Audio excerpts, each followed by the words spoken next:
Welcome to IAC. ఈ వీడియోలో RRC group డికి సంబంధించిన షిఫ్ట్ క్వశ్చన్స్ డిస్కస్ చేద్దాం. సో ఫస్ట్ వన్ చూద్దాం. So first question, in the constitution of India the residuary powers are entrusted with the అని అడుగుతున్నారు. భారత రాజ్యాంగంలోని అవశిష్ట అధికారాలు ఎవరికి ఇవ్వబడ్డాయి అని. ఆప్షన్స్లో village panchayats and both state and central and state అని చెప్పేసి ఉన్నాయి. సో ఫస్ట్ ఆన్సర్ చూద్దాం. That is nothing but central. Option A is a correct answer. భారత రాజ్యాంగంలోని అవశిష్ట అధికారాలు సెంట్రల్కి ఇవ్వబడ్డాయి, కేంద్రానికి ఇవ్వబడ్డాయి. The Indian constitution given residuary powers to that and central with the article of, a ఆర్టికల్తో ఇచ్చింది అంటే దట్ ఈస్ నథింగ్ బట్ 248గా చెప్పొచ్చు. సో దీని కింద ఉంది. యాక్చువల్గా మనకి కేంద్ర జాబితా, రాష్ట్ర జాబితా, ఉమ్మడి జాబితా అని చెప్పేసి ఉంటుంది. మీకు ఆల్రెడీ తెలుసు, ఒకటి సెంట్రల్ లిస్ట్ అంటాం, ఒకటి స్టేట్ లిస్ట్ అంటాం, కాన్క్యూరెంట్ లిస్ట్ అంటాం. ఆర్టికల్ 248 ప్రకారం, 248 ఆర్టికల్ ప్రకారం అండ్ భారత రాజ్యాంగం పార్లమెంట్కి ఒక హక్కుని ఇవ్వడం జరిగింది, ఒక పవర్ని ఇవ్వడం జరిగింది. ఏవి అయితే, ఏ అంశాలైతే స్టేట్ లిస్ట్లో కానీ కాన్కరెంట్ లిస్ట్లో కానీ మెన్షన్ చేయబడవో ఆ అంశాలన్నిటి మీద చట్టాలు చేసే రైట్ ఎవరికి ఉంది అంటే సెంట్రల్ గవర్నమెంట్కి ఉంది. దీన్ని ఒక రకంగా రెసిడ్యూరీ పవర్ అని చెప్పొచ్చు. That is a option A is a correct answer. Next one చూద్దాం. Next one, on which date Muslim women rights day observed in India for the first time. Muslim women rights day అనేది భారతదేశంలో మొట్టమొదటిసారిగా ఎప్పుడు మనకి నిర్వహించారని అడిగారు. July 26 ఉంది, August 1 ఉంది, July 30 ఉంది, ఆగస్టు 12 ఉంది. సో జనరల్గా చాలామందికి తెలుసు, ఆగస్టు 12 వచ్చేటప్పటికి మనకి important day, that is a elephant day.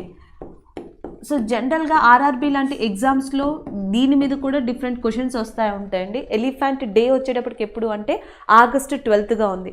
అలాగే నెక్స్ట్ ప్రాజెక్ట్ ఎలిఫెంట్ అని చెప్పేసి మనకు ఒకటి ఉంది, 1992. మీకు ప్రాజెక్ట్ టైగర్ తెలుసు 1973లో, కానీ ప్రాజెక్ట్ ఎలిఫెంట్ వచ్చేటప్పటికి 1992లో ఉంది.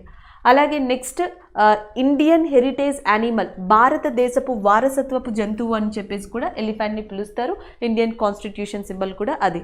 సో దీన్ని పక్కన పెడితే నెక్స్ట్ 3 స్టేట్స్ ఉన్నాయి. 1 కర్ణాటక, 2 కేరళ అండ్ 3 జార్ఖండ్. కర్ణాటకకి, కేరళకి, జార్ఖండ్కి కూడా స్టేట్ యానిమల్గా ఉన్నది ఏది అంటే ఇండియన్ ఎలిఫెంట్గా చెప్తాం. సో ఇది ఎలిఫెంట్కి సంబంధించింది. అండ్ ఇక్కడ అడుగుతున్నారు ఇంకా జూలై 30, ఆగస్ట్ 1, జూలై 21 ఉన్నాయి. ఈ మూడిటిలో మనకి ముస్లిం విమెన్స్ రైట్ అనేది ఎప్పుడు అంటే August 1. Option C is the correct answer అవుతుంది. సో ఫస్ట్ టైం ఈ సంవత్సరం రికగ్నైజ్ చేశారు, దాన్ని ఆగస్ట్ 1గా రికగ్నైజ్ చేయడం జరిగింది. C is the correct one. Next one చూద్దాం. And who has been selected for the prestigious Lokmanya Tilak national award for 2021. 2021 Lokmanya national award, Tilak national అవార్డ్ని ఎవరు అందుకోనున్నారు? ఆప్షన్స్ వచ్చేటప్పటికి అజీం ప్రేమ్జీ. ఈయన ఏ ఇండస్ట్రీకి సంబంధించిన వ్యక్తి అంటే విప్రో. సో విప్రో అధినేతగా అజీం ప్రేమ్జీ గారిని చెప్పొచ్చు. నెక్స్ట్ వచ్చేటప్పటికి శివనాడర్. సో ఈయన హెచ్సిఎల్ టెక్నాలజీస్కి సంబంధించిన వ్యక్తి.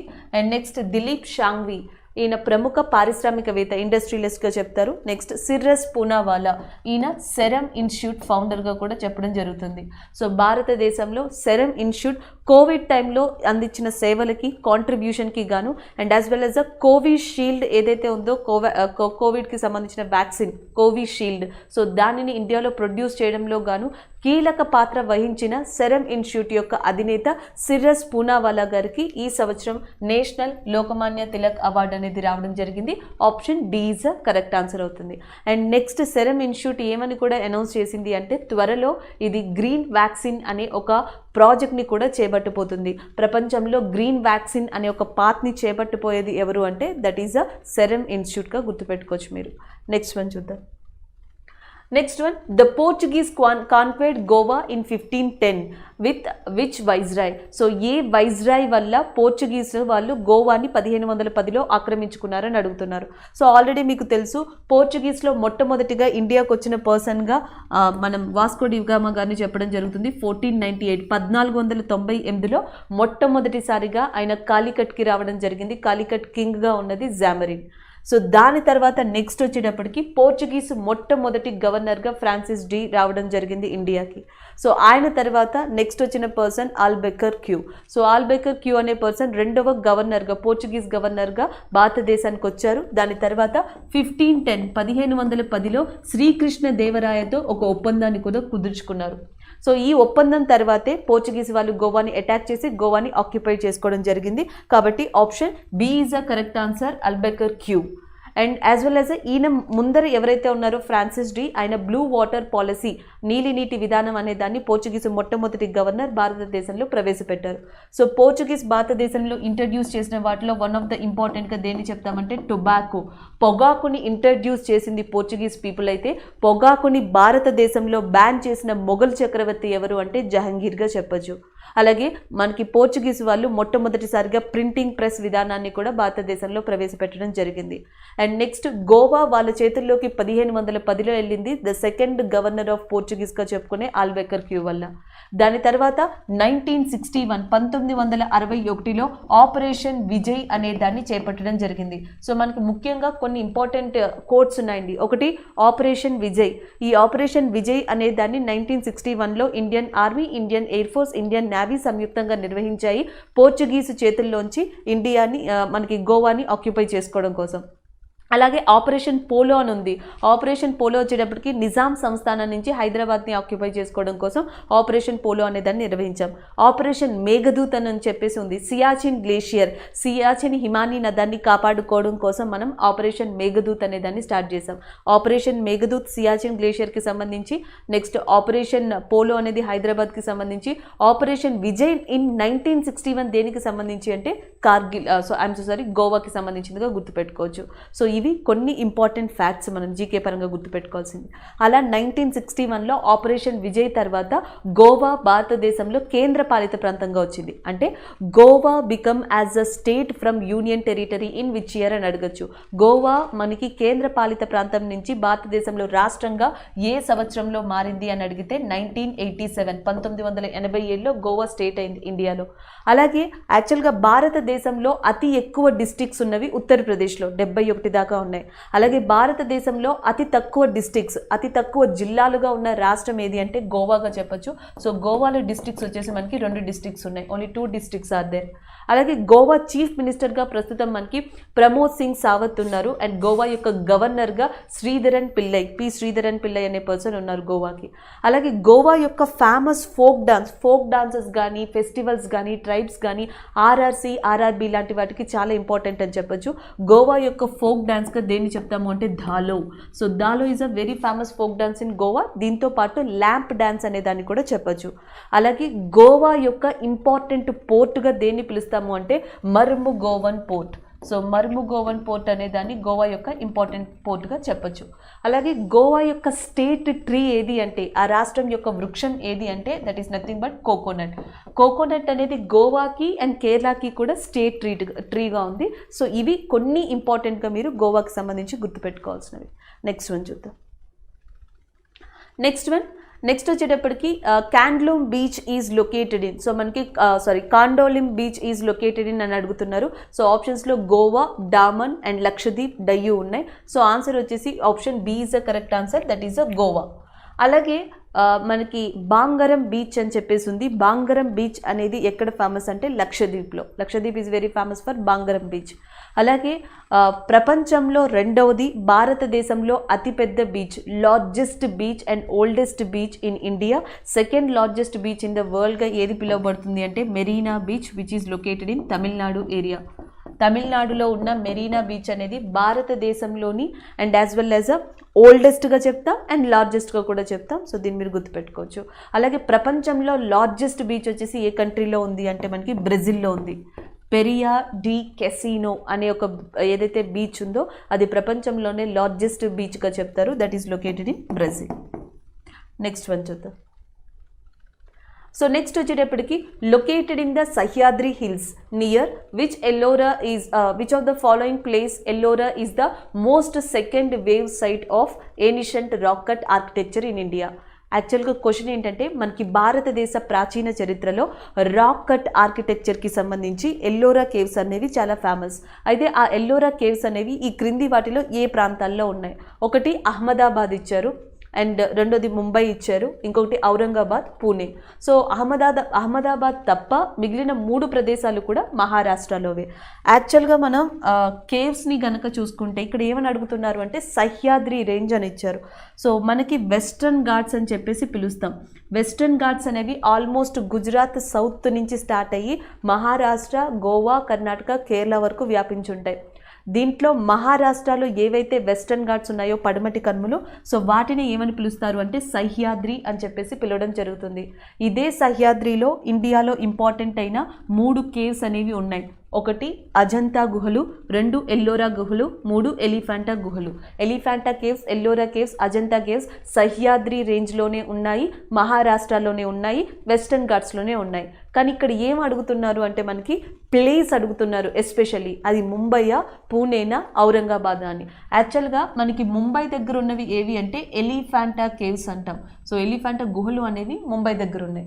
అండ్ అజంతా, ఎల్లోరా వచ్చేసి మనకి ఎక్కడ ఉన్నాయంటే ఔరంగాబాద్ దగ్గర ఉన్నాయి. కాబట్టి ఆన్సర్ ఏమవుతుంది అంటే option A is a correct answer. అసలు మహారాష్ట్రలో చాలా ఇంపార్టెంట్ కేవ్స్ ఉన్నాయి. నాసిక్ ప్రాంతంలో పాండవలేని గుహలు అనేవి ఉన్నాయి. భారతదేశంలో చాలా ఫేమస్గా చెప్తారు. పాండవలేని గుహలు అనేవి మనకి నాసిక్లో ఉన్నాయి. ఔరంగాబాద్లో అజంతా, ఎల్లోరా గుహలు ఉన్నాయి.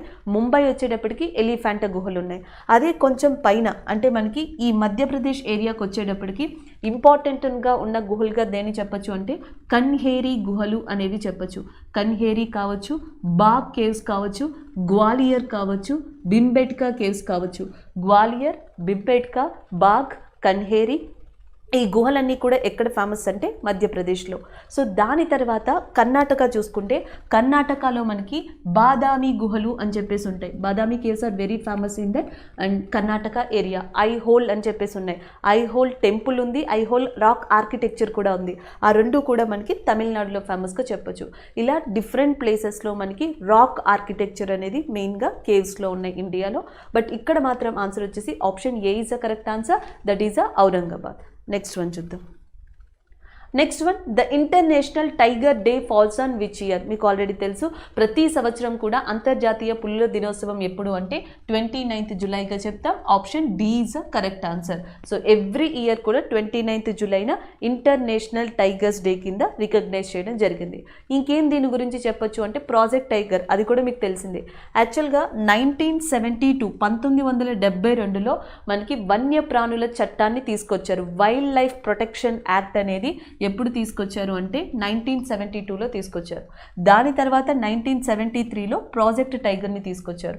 దాని తర్వాత ఇందాక చెప్పుకున్నట్టు 1992లో ప్రాజెక్ట్ ఎలిఫెంట్ని తీసుకొచ్చారు. సో అలా 1973 నుంచి ఇప్పటి వరకు చూస్తే భారతదేశంలో పులుల సంఖ్య 3 times పెరిగింది. అండ్ భారతదేశంలో ఫస్ట్ టైగర్ రిజర్వ్ని జిమ్ కార్బెట్గా రికగ్నైజ్ చేసిన తర్వాత ఇటీవల 52వ టైగర్ రిజర్వ్గా రామ్గారి విష్దారిని రాజస్థాన్లో రికగ్నైజ్ చేశారు. అండ్ ఇది టైగర్స్ గురించి మోస్ట్లీ చెప్పుకునేది. అలాగే 13 టైగర్ రిజర్వ్ కంట్రీస్ కలిసి 13 టైగర్ రేంజ్ కంట్రీస్ కలిసి కొన్ని అవార్డ్స్ని ఎస్టాబ్లిష్ చేశాయి 2010లో. ఆ అవార్డ్స్లో ఒకటి వచ్చేటప్పటికి TX2 అనే ఒక అవార్డు ఉంది. టైగర్ కన్జర్వేషన్ ఎక్సలెన్సీ అవార్డు ఉంది. 13 టైగర్ రేంజ్ కంట్రీస్ కలిసి 2010లో ఈ 2 అవార్డ్స్ని కూడా పెట్టాయి.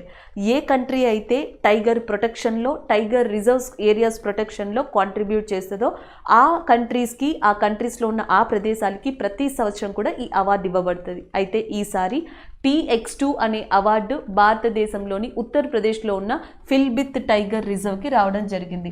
So Pilibhit tiger reserve is located in which area అంటే that is Uttar Pradesh area. TX2 award వచ్చింది. నెక్స్ట్ వచ్చేటప్పటికి టైగర్ కన్జర్వేషన్ ఎక్సలెన్సీ అవార్డ్, ETCEAగా గుర్తుపెట్టుకోండి, tiger conservation excellency award. So ఈ అవార్డు భారతదేశంలోని ఏ ప్రాంతానికి వచ్చింది అంటే మానస్ కన్జర్వేషన్ ఏరియాకి రావడం జరిగింది. యాక్చువల్గా మీరు నార్మల్గా మ్యాప్ కనుక చూసుకున్నట్టయితే భూటాన్కి అస్సాంకి మధ్యలో ఒక ట్రాన్స్ బౌండరీ ఏరియాగా మానస్ ఏరియా ఉంది. సో అలాంటి మానస్ కన్జర్వేషన్ ఏరియాకి టైగర్ కన్జర్వేషన్ ఎక్సలెన్సీ అవార్డు అనేది రావడం జరిగింది. ఇవి కొన్ని ఇంపార్టెంట్ దానిగా చెప్పుకోవచ్చు. నెక్స్ట్ వన్ చూద్దాం. నెక్స్ట్ వచ్చేటప్పటికి which of the following country has football as it's national game? Football అనేది ఎక్కడ నేషనల్ గేమ్ అని చెప్పేసి అడుగుతున్నారు. సో ఆప్షన్స్ వచ్చేటప్పటికి ఆప్షన్ ఏలో ఇంగ్లాండ్ ఉంది. ఇంగ్లాండ్కి సంబంధించి నేషనల్ గేమ్గా దేన్ని చెప్పొచ్చు అంటే క్రికెట్. అండ్ ఇండియా విషయానికి వచ్చేటప్పటికి చాలామంది ఇండియా యొక్క నేషనల్ గేమ్గా హాకీని చెప్తూ ఉంటారు. కానీ ఇటీవల ministry of youth youth games ఏవైతే ఉన్నాయో ఆ మినిస్ట్రీ శాఖ ఒక క్లారిటీని అంటూ ఇచ్చింది, ఒక క్లారిఫికేషన్ ఇచ్చింది. హాకీ అనేది కంప్లీట్గా నేషనల్ గేమ్గా తీసుకోలేదు, ఒక డీఫాక్టో కింద తీసుకోవడం జరిగింది అని. ఎగ్జాక్ట్గా ఇండియా నేషనల్ గేమ్ అనేది మనం పర్ఫెక్ట్గా చెప్పలేకపోతున్నాం. సో అదొకటి మీరు గుర్తుపెట్టుకోవాలి. హాకీని చాలామంది అనుకుంటారు కానీ రీసెంట్గా మినిస్ట్రీ ఆఫ్ యూత్ గేమ్స్ ఏదైతే ఉందో అది ఒక క్లారిఫికేషన్ అయితే ఇచ్చింది. అండ్ హాకీని పర్ఫెక్ట్గా కంప్లీట్గా నేషనల్ గేమ్గా అయితే కన్సిడర్ చేయలేదు. సో నెక్స్ట్ చూసేటప్పటికి ఆస్ట్రేలియా యొక్క నేషనల్ గేమ్గా కూడా ఉన్నది ఏది అంటే క్రికెట్గానే చెప్తాం. ఇంకా లాస్ట్లో ఉన్నది Germany. So football is a national game of Germany. Not only Germany, బ్రెజిల్కి కూడా నేషనల్ గేమ్ ఏది అంటే ఫుట్బాలే. దాంతోపాటు చిలీ, కెనడా, క్యూబా, చిలీకి కానీ కెనడాకి కానీ క్యూబాకి కానీ బ్రెజిల్కి కానీ వీటన్నిటికీ కూడా అండ్ నేషనల్ గేమ్గా ఉన్నది మనం ఫుట్బాల్గానే చెప్పచ్చు. అలాగే భూటాన్ కంట్రీ వచ్చేటప్పటికి కొంచెం డిఫరెంట్. సో భూటాన్ కంట్రీ యొక్క నేషనల్ గేమ్గా ఆర్చరీ, విల్లు విద్య అంటాం కదా, so archery game is a national game of భూటాన్గా చెప్పచ్చు. బంగ్లాదేశ్కి వచ్చేటప్పటికి నేషనల్ గేమ్గా కబడ్డీ ఉంది. సో నెక్స్ట్ వన్ చూద్దాం.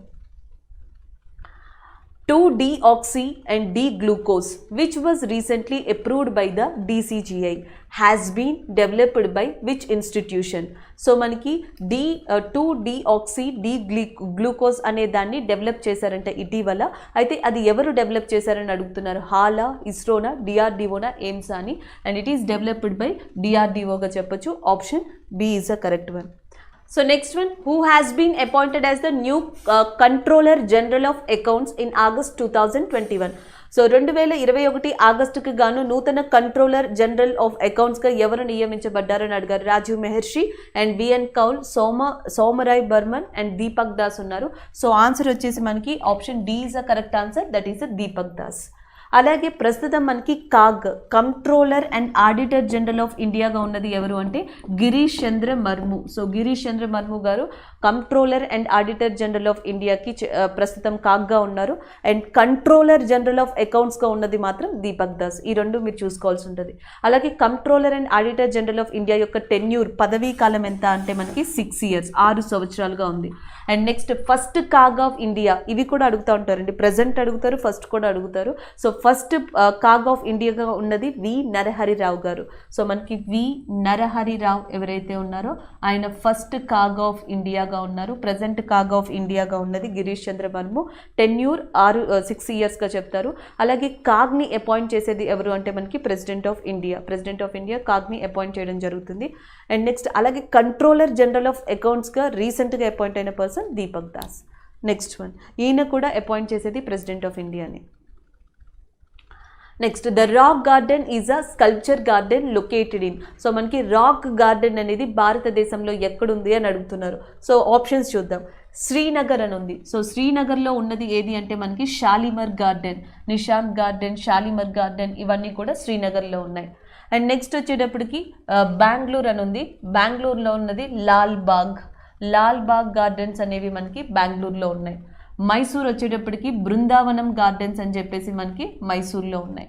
ఇంకా లాస్ట్కి వచ్చింది ఏది అంటే చండీగఢ్. సో చండీగఢ్లో ఉన్నది ఏది అంటే రాక్ గార్డెన్స్గా చెప్పొచ్చు.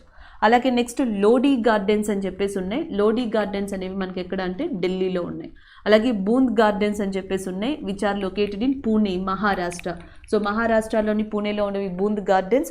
Lodi gardens are located in Delhi. And Lal Bagh gardens are in Bengaluru. మైసూర్లో ఉన్నవి బృందావన్ గార్డెన్స్. శ్రీనగర్లో షాలిమర్, నిషాంత్ గార్డెన్స్ ఉన్నాయి. అండ్ చండీగఢ్లో రాక్ గార్డెన్స్ ఉన్నాయి. అలాగే నెక్స్ట్ క్రిప్టో గేమింగ్ గార్డెన్స్ అని చెప్పున్నాయి. క్రిప్టో గేమింగ్ గార్డెన్ అది ఎక్కడుందంటే డెహ్రాడూన్లో క్రిప్టో గేమింగ్ గార్డెన్ అనేది లొకేట్ అయ్యి ఉంది. అలాగే నెక్స్ట్ వచ్చేటప్పటికి జెన్ రాక్ గార్డెన్ అని చెప్పున్నాయి. జెన్ రాక్ గార్డెన్ గుజరాత్లోని అహ్మదాబాద్లో ఉన్నాయి. గుజరాత్లోని అహ్మదాబాద్లో జెన్ రాక్ గార్డెన్ ఉంది. క్రిప్టో గేమింగ్ గార్డెన్ డెహ్రాడూన్లో ఉంది. ఈ రెండు కూడా న్యూ అప్డేటెడ్గా మీరు చూసుకోవాలి. ఈసారి కరెంట్ అఫైర్స్లో ఉన్నవి అవి. నెక్స్ట్ వన్ చూద్దాం. And to which of the following sport is related to the term banana kick. So banana kick అనేది ఈ కింది వాటిలో దేనికి రిలేటెడ్ అని అడుగుతున్నారు. సో సాధారణంగా కిక్ బాక్సింగ్లో అయితే మనకి జా అనే వర్డ్ని యూజ్ చేస్తారు, స్ట్రైట్ అనే వర్డ్ని యూజ్ చేస్తారు, సౌత్ పా అనే వర్డ్ని యూజ్ చేస్తారు. ఇలాంటి వర్డ్స్ అన్నిటిని కూడా మనకి కిక్ బాక్సింగ్లో యూజ్ చేయడం జరుగుతుంది. అలాగే నెక్స్ట్ హాకీ వచ్చేటప్పటికి డిఫరెంట్ వర్డ్స్ని యూజ్ చేస్తారు. బాటిల్ రాకెట్ కానీ ఇలాంటి వాటిని మనకి హాకీలో యూజ్ చేస్తారు. యాపిల్, బాటిల్ రాకెట్, సో ఇలాంటివి హాకీలో యూజ్ చేయడం జరుగుతుంది. అండ్ నెక్స్ట్ ఫుట్బాల్ వచ్చేటప్పటికి ఈ బనానా కిక్ లాంటివి యూజ్ చేస్తారు. Option D is a correct answer. So banana kick అనే పదాన్ని ఫుట్బాల్లో వాడతారు. నెక్స్ట్ గూగ్లీ లాంటి వర్డ్స్ని మనకి క్రికెట్లో యూజ్ చేస్తారు. Next the national disaster management authority is located. National disaster management authority ఎక్కడుంది అని అడుగుతున్నారు. జాతీయ విపత్తు నిర్వహణ సంస్థ. సో ఆప్షన్స్లో Jaipur, New Delhi, Bengaluru and as well as Chennai ఉన్నాయి. సో ఆన్సర్ వచ్చేసి New Delhi is a correct answer. Option C is a correct one. అది న్యూఢిల్లీ కేంద్రంగా లొకేట్ అయి ఉంది. Next one, in which state Ek mask Anek Zindagi and public awareness campaign has been started in August 2021. So మనకి ఏక్ mask Anek జిందగీ అనే ఒక campaign, mask ధరించడం compulsory అని చెప్పేసి, సో దీనికి సంబంధించిన క్యాంపెయిన్ని ఎవరు స్టార్ట్ చేశారు? బీహార్, ఒడిస్సా, హర్యానా, మధ్యప్రదేశ్ ఉన్నాయి. సో యాక్చువల్గా చాలా రాష్ట్రాల కన్నా ముందరే ఒడిస్సా ఒక ప్రోగ్రామ్ని స్టార్ట్ చేసింది. మనకి మాస్క్ అభియాన్ అని చెప్పేసి ఒడిస్సా స్టార్ట్ చేసింది దాన్ని. అది కూడా ఫైన్స్, మాస్క్ని ధరించకపోతే 1000 రూపీస్, 2000 రూపీస్ ఫైన్తో మనకి మాస్క్ అభియాన్ అనేదాన్ని ఒడిస్సా స్టార్ట్ చేసింది. కానీ ఏక్ మాస్క్ అనేక్ జిందగీ అనేదాన్ని ఎవరు స్టార్ట్ చేశారంటే Madhya Pradesh. Option C is a correct answer.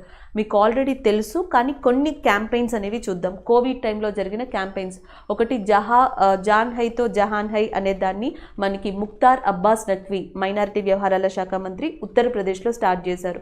So దాని తర్వాత జహా ఓట్ వహా వ్యాక్సిన్ అనేదాన్ని Delhi chief minister Arvind Kejriwal start చేశారు. సో దాని తర్వాత ఏక్ మాస్క్ అనేక్ జిందగీ అనేదాన్ని మధ్యప్రదేశ్లో స్టార్ట్ చేయడం జరిగింది. సో ఇవి డిఫరెంట్ క్యాంపెయిన్స్ అని చెప్పొచ్చు కోవిడ్ అవగాహన కోసం. అలాగే పుటోలా నాచ్, మీకు చాలాసార్లు చెప్పాను ఇప్పటికే.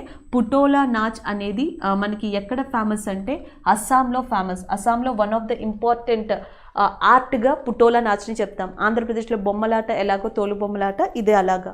సో దీని ద్వారా ఎక్కడ క్యాంపెయిన్ నిర్వహించారు? కోవిడ్ క్యాంపెయిన్, కోవిడ్ అవేర్నెస్ క్యాంపెయిన్ని పుటోలా నాచ్ అనే దానితో ఎక్కడ నిర్వహించారు అంటే అస్సాంలో నిర్వహించడం జరిగింది. సో అది కూడా మీరు గుర్తుపెట్టుకోవచ్చు. నెక్స్ట్ వన్ చూద్దాం. Which of the following countries is not a neighbour of India. So మనకి ఇండియాకి నైబర్గా ఉన్న కానీ కంట్రీస్ ఏంటి అని అడుగుతున్నారు. సో జనరల్గా ఇండియాకి నైబర్గా ఉన్న కంట్రీ శ్రీలంక. సో దాని తర్వాత ఇటు చూసుకుంటే మనకి బంగ్లా, అండ్ దాని తర్వాత నెక్స్ట్ చూసుకుంటే మయన్మార్, అండ్ దాని తర్వాత నెక్స్ట్ చూసుకుంటే భూటాన్, అండ్ దాని తర్వాత నెక్స్ట్ వచ్చేటప్పటికి నేపాల్, అండ్ నెక్స్ట్ వచ్చేటప్పటికి మనకి ఇటు side Pakistan, and as well as ఇలాంటి కంట్రీస్ ఉంటాయి. మీరు ఇక్కడ చూడొచ్చు చైనా. సో టిబెట్ ప్రాంతం కూడా ఇండియాకి నైబరింగ్ కంట్రీని. భూటాన్, నేపాల్ కూడా ఇండియాకి నైబర్ కంట్రీసే. సో ఇండియాకి నైబర్ కంట్రీ కానిది ఏది అంటే Indonesia. Option B is a correct answer. యాక్చువల్గా ఇండోనేషియా అనేది నికోబార్ దీవులకి కొంచెం దగ్గరగానే ఉంటుందని చెప్పొచ్చు, బట్ అది సముద్ర మార్గం, గ్రూప్ ఆఫ్ ఐలాండ్స్ కింద కన్సిడర్ చేస్తారు. కాబట్టి ఇవన్నీ కూడా ఇండియాకి మనకి నైబరింగ్ కంట్రీసే. Indonesia is not a neighbouring country of ఇండియాగా చెప్పొచ్చు. నెక్స్ట్ వన్ చూద్దాం. Which city in India become the first city to achieve 100% COVID-19 vaccination? భారతదేశంలో ఏ సిటీ 100% COVID-19 వ్యాక్సినేషన్ తీసుకుంది అని అడుగుతున్నారు. నోయిడా, చండీగఢ్, సూరత్, భువనేశ్వర్. సో ఒడిస్సాలోని భువనేశ్వర్కి ఆ స్టేటస్ దక్కింది. The first city in India which is completed 100% COVID-19 vaccination. మరి ఫస్ట్ యూనియన్ టెరిటరీ ఏది ఇలాంటి దాంట్లో అని అడిగితే ఆన్సర్ ఏం చెప్తారు అంటే లడాక్. సో లడాక్ కేంద్ర పాలిత ప్రాంతం. So which union territory in India become the first union territory to achieve 100% COVID-19 vaccination అని అడిగితే లడాక్గా మీరు ఆన్సర్ పెట్టచ్చు. అలాగే నెక్స్ట్ వచ్చేటప్పటికి విలేజ్ చూడాలి.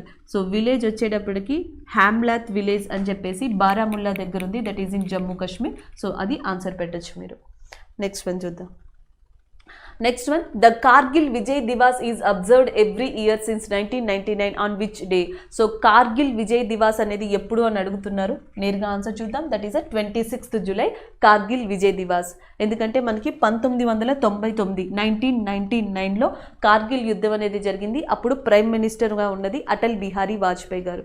సో అటల్ బిహారీ వాజ్పేయి గారు ప్రైమ్ మినిస్టర్గా ఉన్న టైంలో మనకి కార్గిల్ యుద్ధం జరిగింది. అండ్ 26th జూలైన ఎవరైతే ఆ కార్గిల్ యుద్ధంలో చనిపోయారో అలాంటి అమరవీరుల యొక్క జ్ఞాపకార్థంగా కార్గిల్ విజయ్ దివాస్ అనే దాన్ని మనం గుర్తించడం జరిగింది. Option D is the correct one.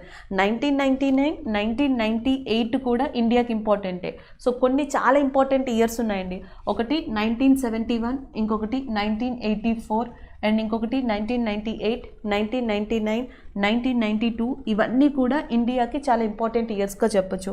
ఎందుకంటే 1971 ఆల్రెడీ మీకు తెలుసు, that is nothing but liberation war, Bangladesh liberation war అనేది జరిగింది. దానికోసం ఇండో పాక్ యుద్ధం చేసుకున్నాయి, ఇండో పాకిస్తాన్ వార్గా 1971ని చెప్పొచ్చు. అప్పుడే భారతదేశంలో అత్యవసర పరిస్థితిని కూడా విధించారు. నేషనల్ ఎమర్జెన్సీ ఏ ఆర్టికల్ అంటే ఏం చెప్తారు, ఆర్టికల్ 352గా చెప్పొచ్చు. Next 1984 operation Meghdoot Siachen glacier కోసం చేశారు. ఇదే సంవత్సరం రెండు జరిగాయి, operation blue star, operation Meghdoot కూడా 1984లోనే జరిగాయి. సో దాని తర్వాత నెక్స్ట్ చూసుకుంటే మనకి 1992, నేను ఆల్రెడీ చెప్పాను మీకు 1992 is nothing but project elephant అని. సో అలాంటిది స్టార్ట్ చేశారు.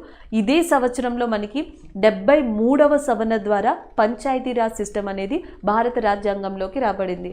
So 73rd amendment act April 24th in 1992 the Panchayati Raj system is constitutionalised in ఇండియాగా కూడా చెప్పొచ్చు.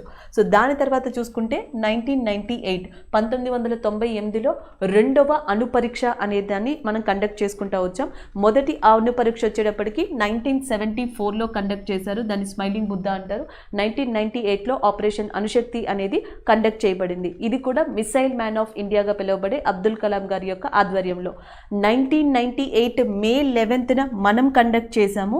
And second nuclear test of India, the successful nuclear test of India operation Anushakti. అందుకే May 11th ఏం తీసుకుంటాము అంటే నేషనల్ టెక్నాలజికల్ డే, జాతీయ సాంకేతిక దినోత్సవం. ఇదే సంవత్సరం ఇదే మంత్లో 28న అంటే 1998 May 28న పాకిస్తాన్ న్యూక్లియర్ టెస్ట్ని కండక్ట్ చేసింది. దాన్ని చాగై 1 అని చెప్పేసి పిలుస్తారు. మన న్యూక్లియర్ టెస్ట్ని ఏమని పిలుస్తారు అంటే ఆపరేషన్ అణుశక్తి అని పిలుస్తారు. రెండు కూడా సేమ్ ఇయర్లో జరిగే, సేమ్ మంత్లో జరిగే. మంది 11th జరిగింది, పాకిస్తాన్ది 28th జరిగింది. సో ఇది డిఫరెన్స్గా చెప్పొచ్చు. నెక్స్ట్ వన్ చూద్దాం. సో ఇక్కడ ఇంకొకటి కూడా కంప్లీట్ అవ్వాలి. 1999 1999 that is nothing but Kargil యుద్ధం. కార్గిల్ యుద్ధం అనేది ఇదే సంవత్సరంలో జరిగింది. ఈ యుద్ధానికి ప్రతీకగానే మనకి కార్గిల్ దివాస్ అనే దాన్ని సెలబ్రేట్ చేస్తున్నాం. నెక్స్ట్ వచ్చేటప్పటికి in which state is Rudreshwara temple is located. So యాక్చువల్గా రుద్రేశ్వర టెంపుల్ అనే బదులు మీకు ఇక్కడ 1000 స్తంభాల గుడి అనిస్తే మీకు ఆన్సర్ ఈజీగా తెలుస్తుంది. 1000 స్తంభాల గుడి అనేది భారతదేశంలో ఎక్కడ ఉందంటే that is in Telangana. Option A is a correct one. Kakatiya Rudradeva 12వ శతాబ్దంలో 12th centuryలో ఈ టెంపుల్ని కట్టించారు. అలాంటి ఫేమస్ 1000 స్తంభాల గుడి మనకి వరంగల్లో ఉంది, హనుమకొండ ప్రాంతంలో. అయితే ఈ 1000 స్తంభాల గుడినే రుద్రేశ్వర ఆలయం అని కూడా పిలుస్తారు. సో కాబట్టి రుద్రేశ్వర ఆలయం అనేది ఎక్కడుందంటే తెలంగాణలో. హంపి టెంపుల్ ఎక్కడుంది అంటే దట్ ఈస్ ఇన్ కర్ణాటకగా చెప్పొచ్చు.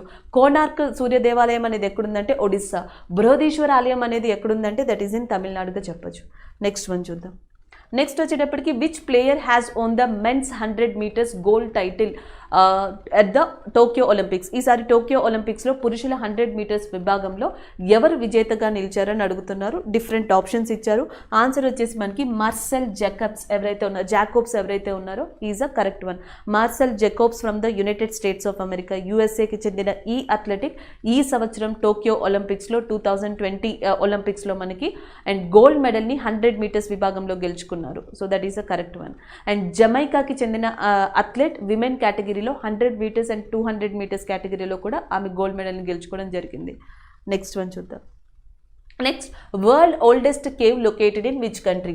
ప్రపంచంలో అతి పురాతన కేవ్స్ ఎక్కడున్నాయని అడిగారు. ఫర్ ఎగ్జాంపుల్ ఇండియాలో ఓల్డెస్ట్ కేవ్స్గా దేన్ని చెప్తారు అంటే బరాబర్ గుహలు అని చెప్తారు. బరాబర్ caves is located in which state in India, that is nothing but Bihar. So ఇవి ఓల్డెస్ట్ కేవ్స్గా కన్సిడర్ చేస్తారు. ఇవి కాకుండా డిఫరెంట్ కేవ్స్ ఉన్నాయి. రావణ్ ఛాయా కేవ్స్ అంటాం, అవి ఒడిస్సాలో ఉన్నాయి. బొర్రా గుహలు అంటాం, అవి ఆంధ్రప్రదేశ్లో ఉన్నాయి. బాదామి గుహలు అంటాం, అవి కర్ణాటకలో ఉన్నాయి. గ్వాలియర్ గుహలు అంటాం, అవి మధ్యప్రదేశ్లో ఉన్నాయి. ఇందాక చెప్పినట్టు అజంతా ఎల్లోరా అంటాం, that is located in that Maharashtra అంటాం. ఇలా డిఫరెంట్ గుహలు ఉన్నాయి. కానీ ఓల్డెస్ట్ కేవ్స్ ఇన్ ఇండియాగా ఈ కేవ్స్ని కన్సిడర్ చేస్తారు, బీహార్లో ఉన్నాయి. అలాగే ఆఫ్ఘనిస్తాన్లో ఇంపార్టెంట్ కేవ్స్గా కన్సిడర్ చేసేది ఏది అంటే బమియన్ గుహలు అంటాం. సో ఇవి బుద్ధుని యొక్క ఆర్కిటెక్చర్ని మనకి రిప్రజెంట్ చేస్తాయి. బమియన్ కేవ్స్ అనేవి అవి ఆఫ్ఘనిస్తాన్లో ఉన్నాయి. సో వాటిని తాలిబాన్స్ ధ్వంసం చేస్తే ఇటీవల అదే ప్లేస్లో 3D ఇమేజ్ని ఆఫ్ఘనిస్తాన్ ప్రభుత్వం ప్రొజెక్ట్ చేసింది. దానివల్ల తిరిగి ఈ గుహలు మనకి న్యూస్లోకి వచ్చాయి. సో దాని తర్వాత మయన్మార్ అండ్ ఇండోనేషియా ఉన్నాయి. సో మయన్మార్లో మనకి డిఫరెంట్ గుహలు ఉన్నాయి, నెంబర్ ఆఫ్ కేవ్స్ ఉన్నాయి. మయన్మార్లో కూడా పగోడా పగోడా కేవ్స్ అంటాం. So pagoda caves is also very famous in Myanmar area. ఇకపోతే ప్రపంచంలో అతి పురాతన గుహలు ఉన్న దేశం ఏది అంటే దట్ ఈస్ ఇండోనేషియాగా చెప్పొచ్చు. సుల్వేసి గుహలు అంటాం. So the Sulawesi caves are located in Indonesia and they are considered as the oldest caves in the world. Option B is the correct answer. Thank you.